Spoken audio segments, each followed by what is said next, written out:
Alright, today I am going to be taking the political compass test. If you don't know anything about the political compass, I'm sure you know the political spectrum, where you have the left side and the right side. If you know anything about that, you know that the left is more progressive, liberal, socialist even, and then the right is more conservative, traditionalist, capitalist, reactionaries, if you will. However, this specific spectrum, if you will, adds in an authoritarian and a libertarian scale or spectrum. The authoritarian side is more so has to do with how much government intervention you want in your life, and the libertarian, or sometimes called the anarchist side, is how little you want the government to be a part of your life. However, the questions, well, let's just take the test, and as we go along, I will explain why this test is completely stupid and horrible.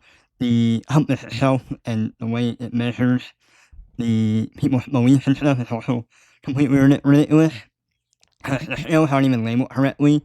It says it's a social scale, but then it puts authoritarian and libertarian. Libertarian is a social value system.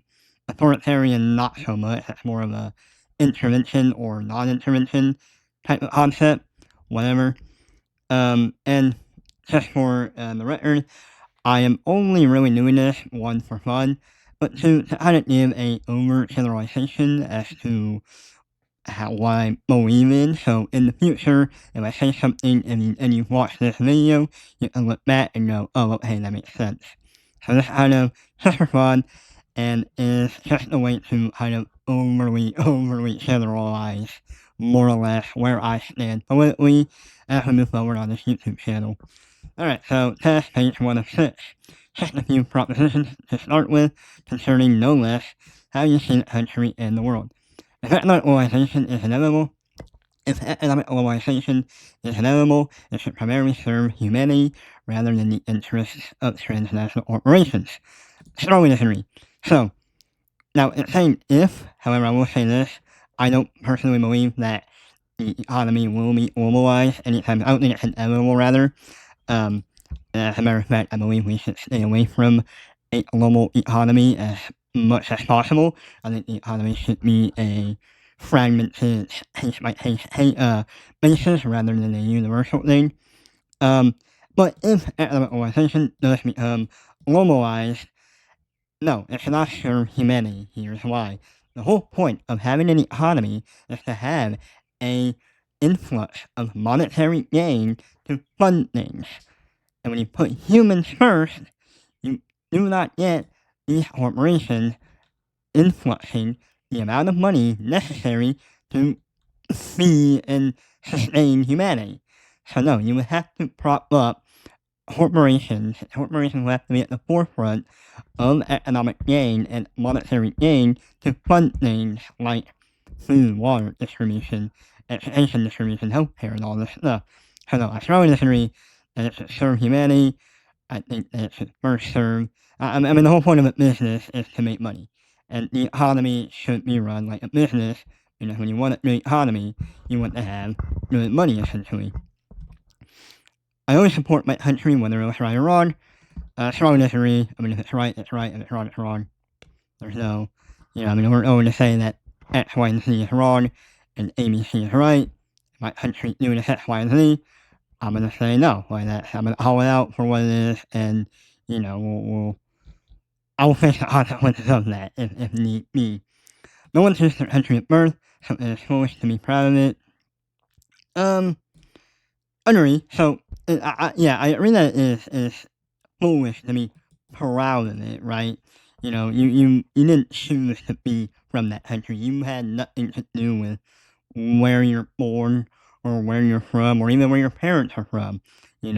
However, I do think that it's okay to kind of like thumbs up, your own country, like you can represent, I think that's a modest word. You can represent where you're from, where your family's from, but to be proud of it and to be patriotic about it or to be, overly nationalistic over it, I would suggest that, or I would agree that, yes, it is dumb. But I don't strongly agree, I mean, I think, uh, being proudful of it, yes, I would say that's dumb and wrong even.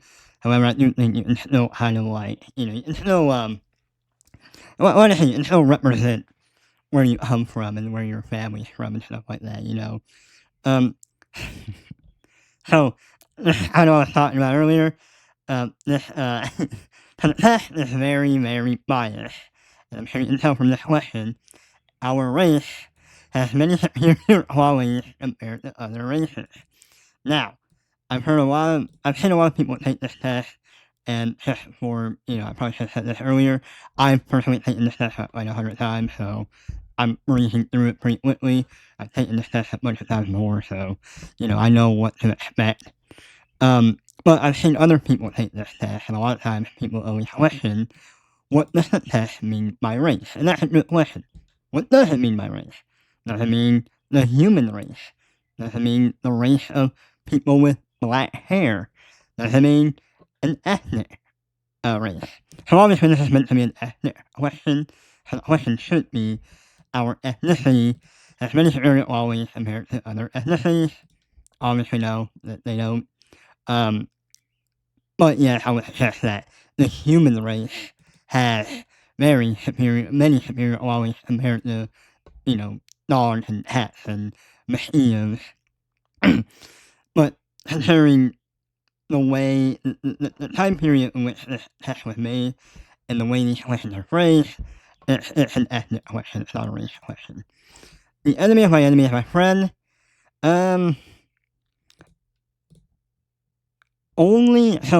Friend, no. The enemy of my enemy is my friend? Absolutely not. The enemy of my enemy is useful or can become a legitimate acquaintance? Yes. Friend? No. You do not make friends through enemies. You can make business partners or establish a legitimate defense like we did in World War II when we joined forces, if you will, with the Soviet Union to fight against the Nazi regime in Germany.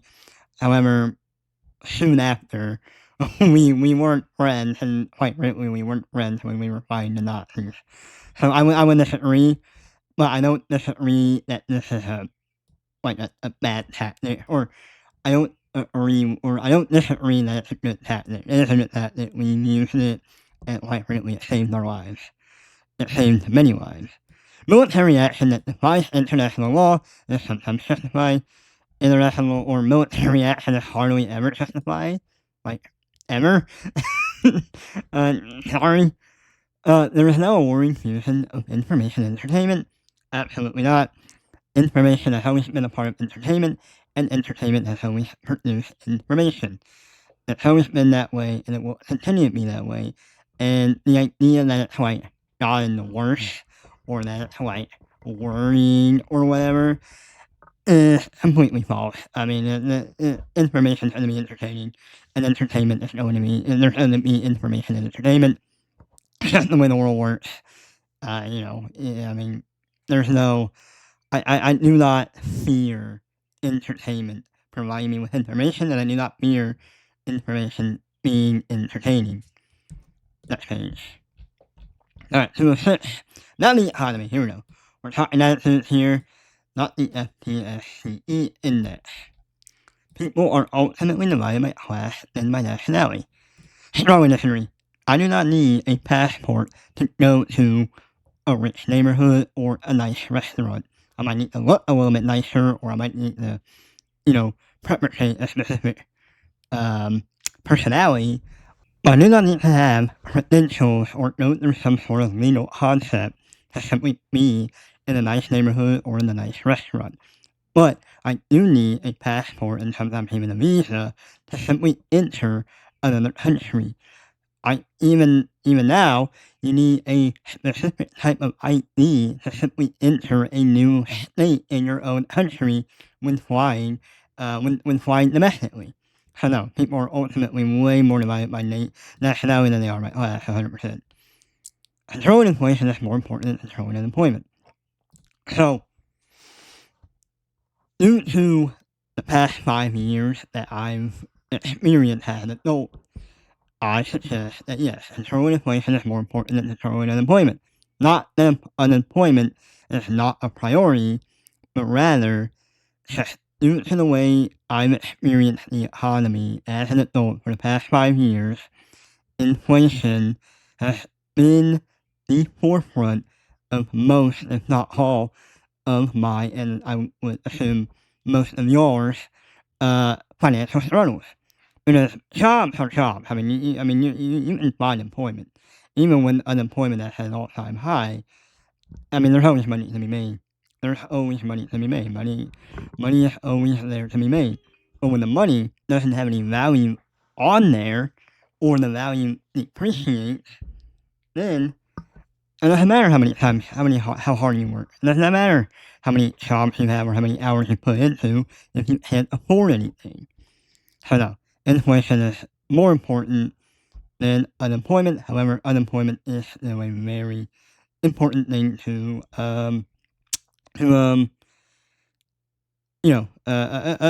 address.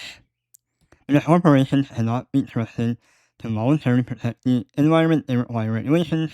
Yeah, I mean, I don't trust corporations. From each according to his ability to each according to his need. That's fundamentally a good idea. Fundamentally a good idea, yes. However, so first and foremost, Karl Marx, the Communist Manifesto guy, he said this. Basically what this means is, if you can do something, you should probably do it. If you're really good at making books, writing books, if you're really good at building houses and stuff like that, it's best for society as a whole for you to do that specific task for that greater good. And then, obviously, things that others need. Basically, if you need something, you get it, no matter what. Food, water, shelter, those are like the primary needs of humans. Food, water, and shelter should be given to you no matter what, and you should get it. Fundamentally, good idea. I mean, I can't disagree that people should need, or people should get what they need, and if you're really good at something, you should probably do it. However, when you try to enforce that, people get hurt, people get killed, and famine happens. The freer the market, the freer the market, the freer the market, the freer the people. For the most part, yeah, I agree. I would strongly agree even. I think when people are allowed to make money without restrictions, people make money. Imagine that. It's a reflection on our society that something as basic as drinking water is now a bottled, branded consumer product. Now, I do not think it's sad that I am able to drink clean water. Yeah, I have to pay for it because people labor for it. I have to compensate for the labor that makes the water clean. And if you don't like it, then you can get your own clean water. No one's stopping you from doing that. You're just lazy. But yeah, no, I have no problem going to Walmart and buying a bottle of water for, what, $1, maybe $2 with inflation. And again, there's still, in today's market, in today's world, there's still free water. You can drink tap water. Have fun with your tap water. Land should be a commodity to be bought and sold. Strong disagree. I think land should absolutely be a commodity to be bought and sold, and people should be allowed to profit off of their property. That is what property is for. Property is there to make money. I understand the necessity to demonetize land to better society. However, again, kind of back to the whole thing of, if you want to better something, you have to pay for it. And if you don't have money to pay for it, then it ain't getting better. It's incredible that many personal fortunes are made by people who simply manipulate money and contribute nothing to their society. Strongly disagree. Now, I would disagree that there are people like that. I would suggest that the vast majority of the 1%, and even more than that, the vast majority of people who are rich, who are wealthy, don't do shit. They don't do anything for people. They don't. All they do is manipulate money and manipulate people and profit off of that. My thing is, I want to do that. I want to be able to make money by doing nothing. That is the dream. That's a good thing. The fact that we have the ability, without government intervention, to make money by simply sitting back and moving some thoughts around, that's a good thing. Protectionism is sometimes necessary in trade.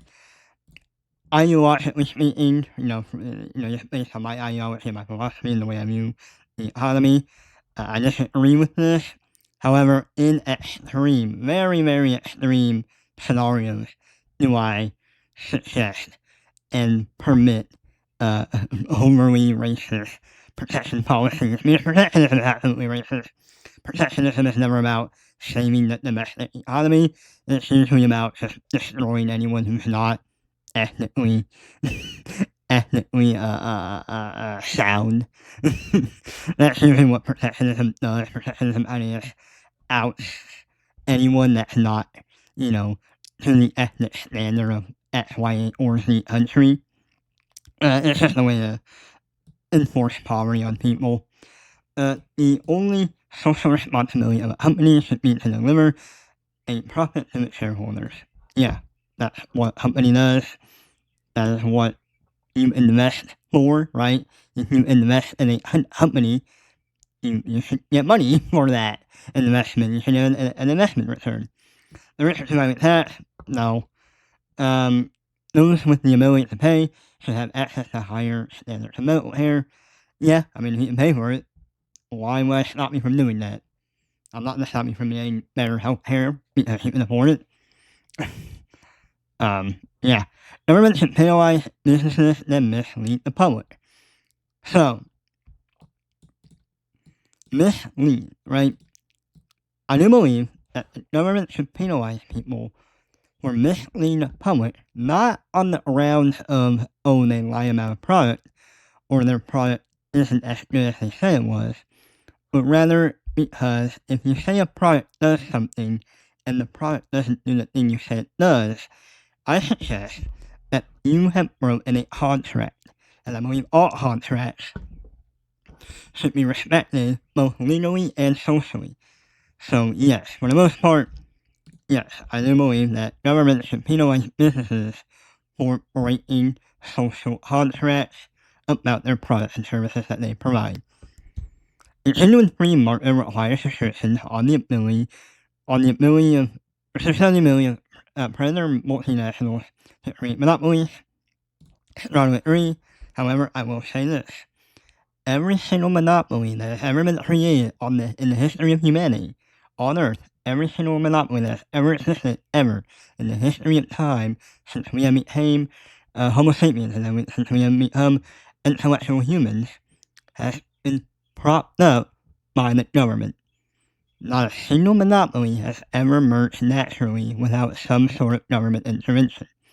However, I do believe that the government does have a responsibility to kind of come down on companies that might want to do monopolies.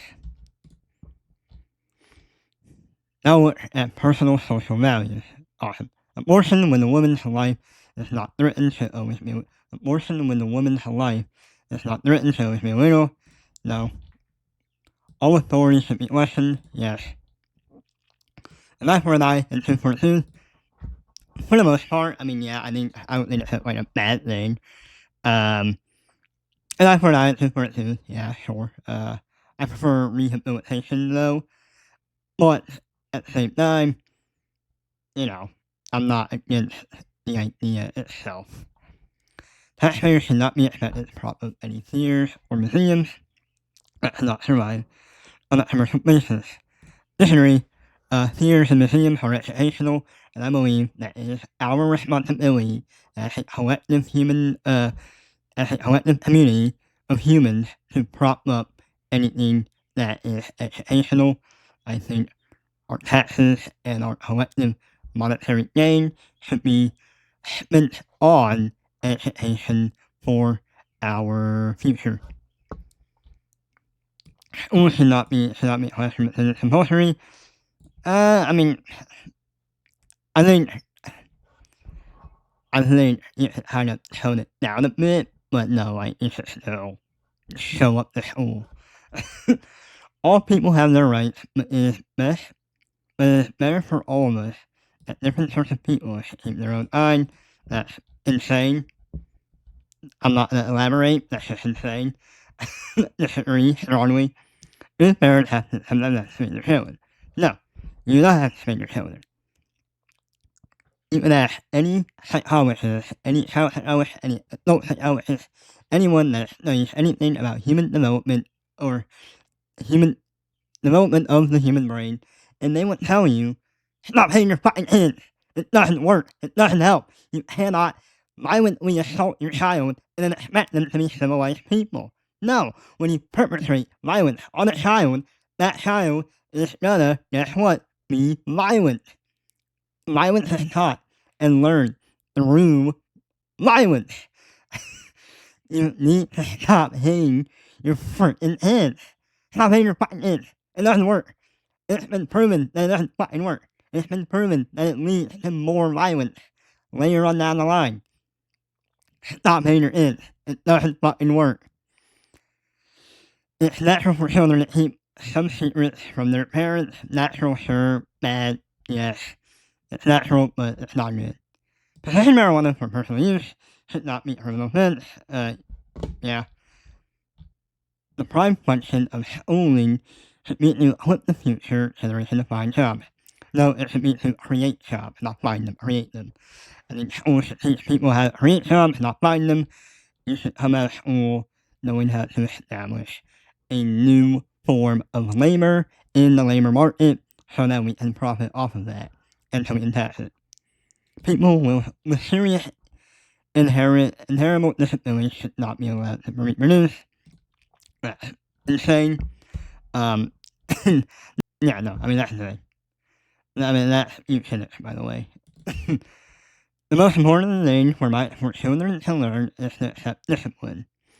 I think, no, I mean, don't get me wrong, discipline is absolutely, especially self-discipline, is very, very, very important. However, I think the more important, I don't know what the most important thing is for a child to learn, but I think what's more important than discipline is just being a reasonable, articulable person, being able to think properly and being able to express those thoughts and feelings in a articulable, calm manner. And I do believe that does come with discipline. However, discipline isn't absolutely necessary for that. Well, it is necessary, but it's not like the main thing. There are no savage or civilized peoples. There are only different cultures. So, this is another race thing.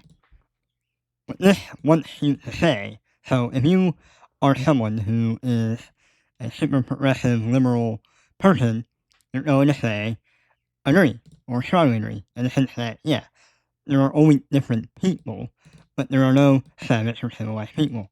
Whereas if you're a conservative, you might say, well, no, there are different cultures, but those different cultures are very savage. Now, let me break this down for you. There are no savage or civilized people. Strongly disagree. There are absolutely civilized people and uncivilized people. I don't believe that there are savage people. I mean, that's insane. But there are people who are civilized and there are uncivilized people. But the idea that there are different cultures and that there's nothing wrong with these other civilizations or these other, or not civilizations, but these other societies and these other communes and communities is completely ridiculous. There is a fine line, an established fine line, between civility and incivility. For instance, hitting your children is uncivilized. Talking to your child like they're a normal human being and trying to rationalize with them, that's a civil manner. That's how you civilly raise a child. Those who are able to work and refuse the opportunity should not expect society support.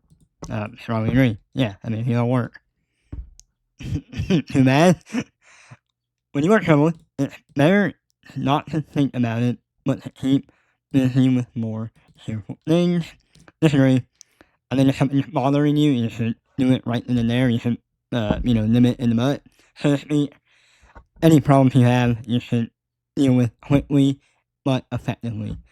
Now, I think it's fair to take a break, right? If you're feeling overwhelmed, if you're feeling, you know, kind of suffocated by a problem or a set of problems, there's nothing wrong with, taking a step back and being like, okay, let me kind of, uh, uh, let me kind of, gather myself, and then come back to it, But for the most part, I think any and all problems should be handled, quickly and effectively. First generation immigrants had never been fully integrated within their new country. Strongly disagree. I personally hate it myself. Immigrants from anywhere, doesn't matter how long they've been there or how long they've been here, they can absolutely be fully integrated into their new country. What's good for the most successful corporations is always ultimately good for all of us.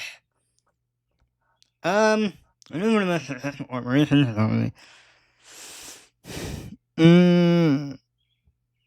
Yeah, for the most part. I mean, like, obviously, corporations can become insane and have insane business practices and lobby and corrupt certain government officials to pass insanely horrible laws. I think for the most part, when the top succeeds, we all succeed. Trickle down economics works, it's always worked. No broadcasting institution, however independent, its content should receive public funding. Strongly agree. And how you see the wider society, 4 out of 6. Our civil liberties are being excessively curbed in the name of counterterrorism. Absolutely, 100%. I mean, 9/11 paranoia. A significant advantage of a one-party state audience, and this is a fun one. A significant advantage of a one-party state is that it avoids all the arguments that delay progress in a democratic political system. So, strongly disagree.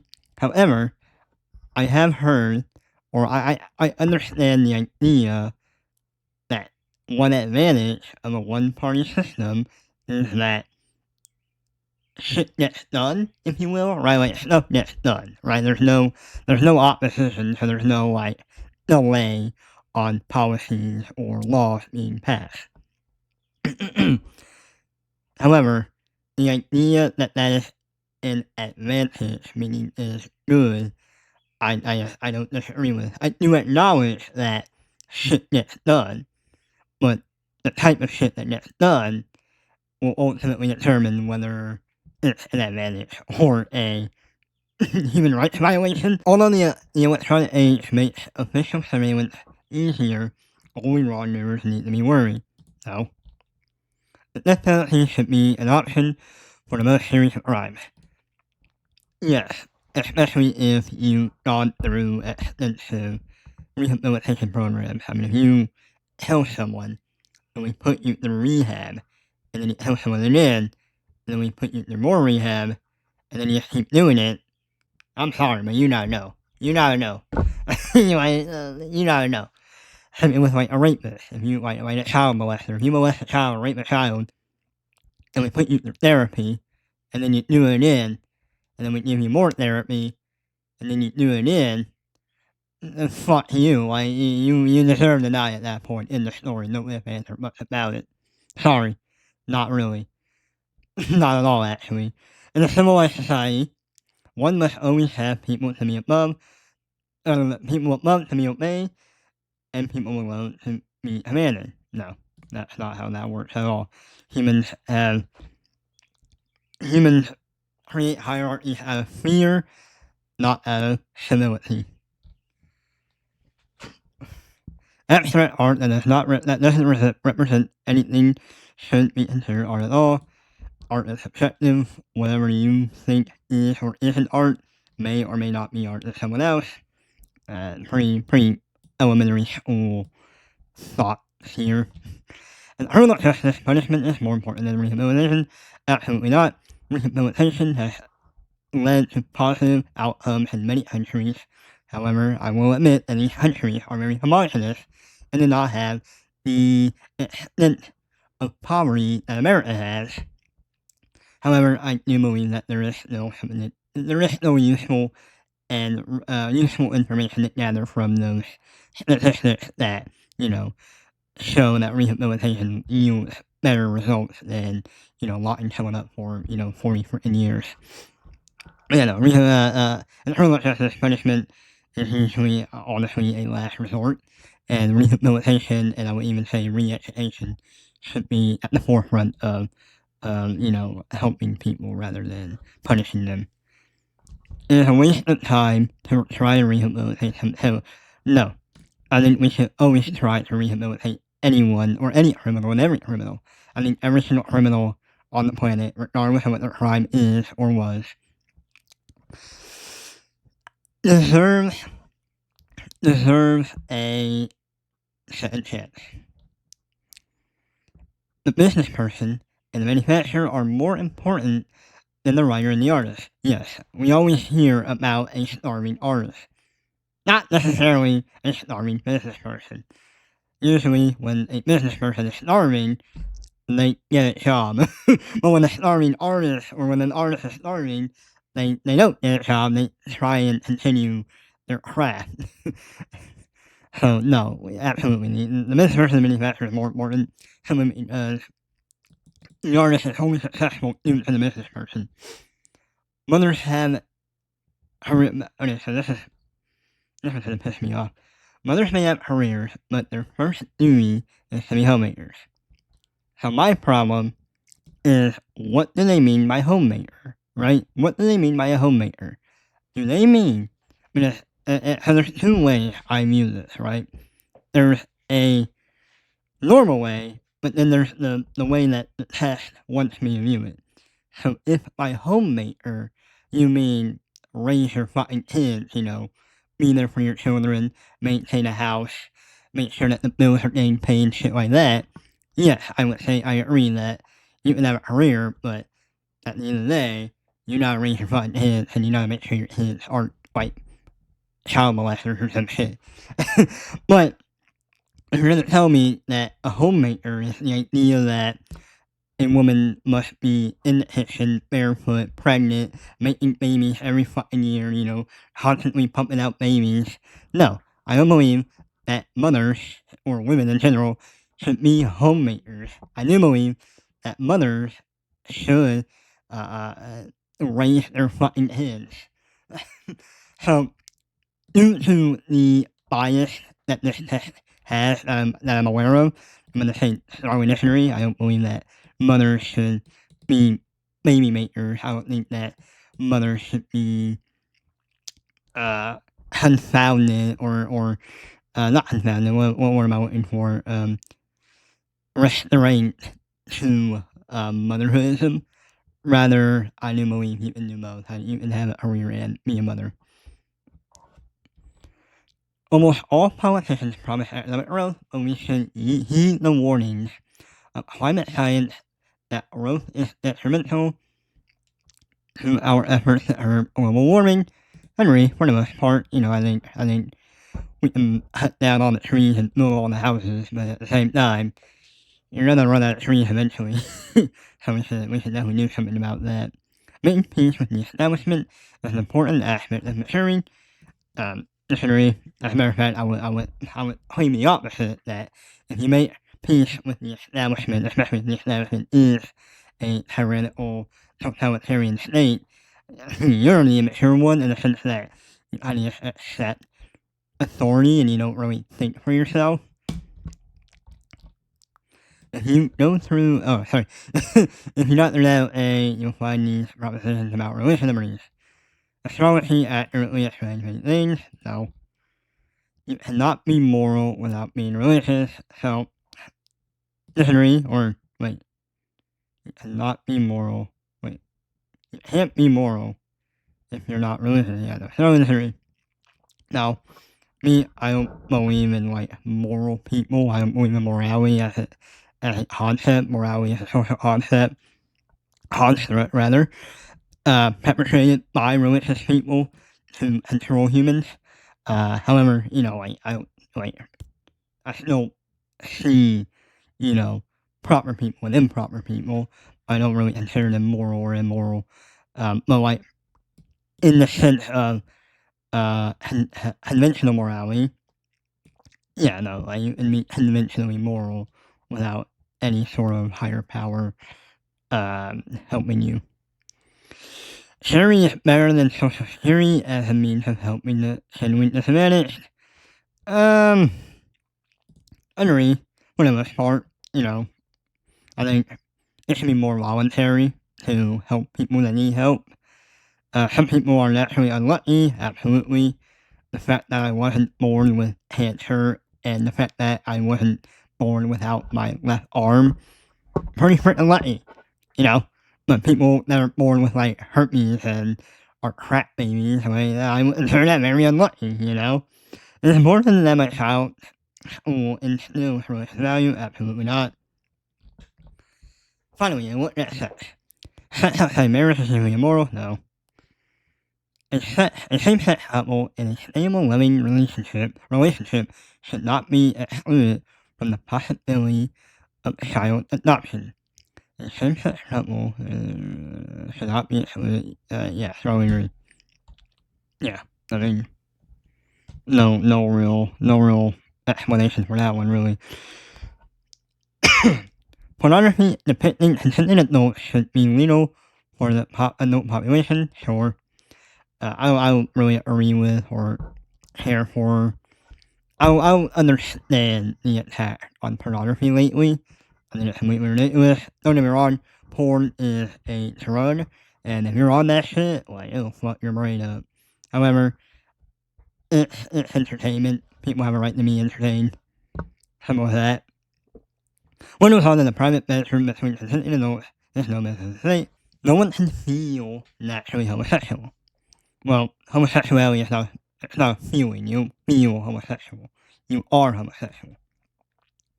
So it's funny, man. If I say I agree that no one can be naturally homosexual, it's telling me that I'm a homophobe. The problem is, you're asking me if someone can feel gay. No, you can't feel gay.